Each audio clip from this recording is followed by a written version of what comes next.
నమ శివాయ. హరహర మహాదేవ. ఈ సృష్టిలో ఒక నియమం ఉంది. ధర్మం తగ్గిపోతే, అధర్మం పెరిగితే దేవుడు స్వయంగా భూమిపై అవతరిస్తాడు. అలా భూమిపై అవతరించిన మహా అవతారాలలో అత్యంత పవిత్రమైన అవతారం శ్రీరామ అవతారం. రాముడు ఎందుకు పుట్టాడు? అతని జననం వెనుక ఉన్న అసలు రహస్యం ఏమిటి? దేవుడైన విష్ణువు ఎందుకు మనిషిగా అవతరించాడు? ఈ ప్రశ్నలకు సమాధానం తెలుసుకుంటే మన జీవితానికి ఒక గొప్ప మార్గదర్శకం లభిస్తుంది.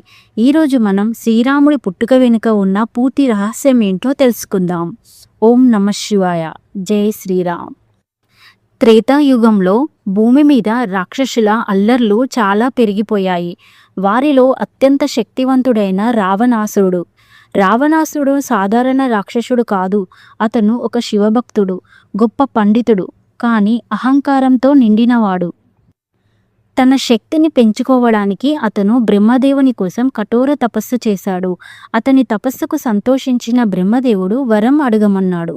రావణాసుడు ఇలా అడిగాడు: దేవతలు, గంధర్వులు, యాక్షులు, రాక్షసులు ఎవరూ నన్ను చంపలేరు. కానీ అతను ఒక చిన్న తప్పు చేశాడు. మనుషులను చాలా తక్కువగా భావించి వారిని తన వరంలో చేర్చుకోలేదు.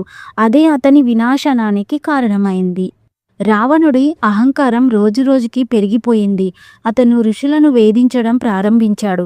యజ్ఞాలు చేయనివ్వలేరు. ధర్మాన్ని నాశనం చేయసాగాడు. దేవతలు ఈ పరిస్థితిని తట్టుకోలేక విష్ణుమూర్తిని ఆశ్రయించారు. ప్రభు, ఈ లోకాన్ని రక్షించండి, ధర్మాన్ని కాపాడండి అని ప్రార్థించారు. అప్పుడు విష్ణుమూర్తి ఒక మహా నిర్ణయం తీసుకున్నాడు. నేను మనిషిగా అవతరిస్తాను, రావణుడిని సంహరిస్తాను. ఇక్కడే రామ అవతారం ప్రారంభమైంది. అయోధ్యలో దశరథ మహారాజు అనే గొప్ప రాజు ఉండేవాడు. అతను ధర్మపరుడు, ప్రజల్ని ప్రేమించే రాజు. కానీ అతని జీవితంలో ఒక పెద్ద లోటు ఉంది. అది సంతానం లేకపోవడం. రాజ్యం ఉన్నా, శక్తి ఉన్నా తన తరువాత వారసులు లేకపోవడంతో అతను బాధించేవాడు. చివరకు అతను మహర్షి వశిష్ఠుడు వద్దకు వెళ్ళి తన బాధను చెప్పాడు.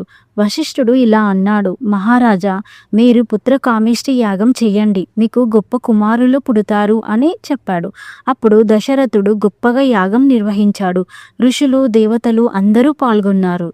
యాగం ముగిసిన తర్వాత అగ్నిదేవుడు ప్రత్యక్షమయ్యాడు. అతని చేతిలో ఒక పవిత్రమైన పాయసం పెట్టాడు. ఈ పాయసం మీ భార్యలకు ఇవ్వండి, మీకు దైవ సమానమైన కుమారులు పుడతారు అని చెప్పాడు. అప్పుడు దశరథుడు ఆనందంతో ఆ పాయసాన్ని తీసుకొని వెళ్ళి కౌసల్యకు, కైకేయికి, సుమిత్రకు ఇచ్చాడు. ఇది సాధారణ పాయసం కాదు, దేవతల ఆశీర్వాదంతో నిండిన పాయసం. అలా కాలం గడిచింది. చైత్రమాసం శుక్లపక్షం నవమి తిథి పునర్వాసు నక్షత్రంలో భూమిపై ఒక మహా సంఘటన జరిగింది. కౌసల్యాదేవికి శ్రీరాముడు జన్మించాడు. కైకేయికి భారతుడు జన్మించాడు. సుమిత్రకు లక్ష్మణుడు, శత్రుఘ్నుడు జన్మించారు. అయోధ్య అంతా ఆనందంతో నిండిపోయింది. దేవతలు పుష్పవర్షం కురిపించారు. ఆకాశంలో సంగీతం వినిపించింది. ఇది సాధారణ జననం కాదు, దేవుడు భూమిపైకి వచ్చిన క్షణం. జై శ్రీరామ్. అయితే రాముడు ఎందుకు పుట్టాడు? కేవలం రావణాసురుడిని చంపడానికి మాత్రమేనా? కాదు. రావణుడు మనుషులకు జీవితం ఎలా గడపాలో చూపడానికి పుట్టాడు. అతను దేవుడు అయినప్పటికీ మనిషిగా జీవించాడు. తండ్రి మాట కోసం రాజ్యం వదిలాడు. భార్య కోసం అడవుల్లో తిరిగాడు. స్నేహం కోసం వనరులలో కలిసి యుద్ధం చేశాడు. ధర్మం కోసం జీవితాన్ని అర్పించాడు. ఇది ఒక గొప్ప సందేశం. ధర్మం ఎప్పుడు గెలుస్తుంది, సత్యం ఎప్పుడు నిలుస్తుంది. జై శ్రీరామ్. రాముడు ఒక దేవుడు మాత్రమే కాదు, ఆయన ఒక ఆదర్శం. మన జీవితంలో కూడా ఎన్నో సమస్యలు వస్తాయి, కష్టాలు, బాధలు, అన్యాయం. కానీ రాముడిలాగా ధైర్యంగా నిలబడితే మనం కూడా విజయాన్ని సాధించగలం. మనం కూడా ధర్మాన్ని కాపాడగలం. రామాయణం ఒక కథ కాదు, జీవితానికి ఒక మార్గదర్శకం. శ్రీరాముడి పుట్టుక ఒక సంఘటన కాదు, అది ఒక సందేశం. ధర్మం కోసం జీవించండి, సత్యం కోసం పోరాడండి, ప్రేమతో జీవించండి. అప్పుడు మీ జీవితాల్లో, మన జీవితాల్లో కూడా ఒక రాముడు పుడతాడు. రాముడు పుట్టింది ఒక అయోధ్యలో కాదు, ప్రతి మనిషి హృదయంలో పుడతాడు. ధర్మం ఉన్న చోటే రాముడు ఉంటాడు. జై శ్రీరామ్. ఇలాంటి మరిన్ని పవిత్ర కథల కోసం మన ఛానల్ని ఇప్పుడే సబ్స్క్రైబ్ చేయండి.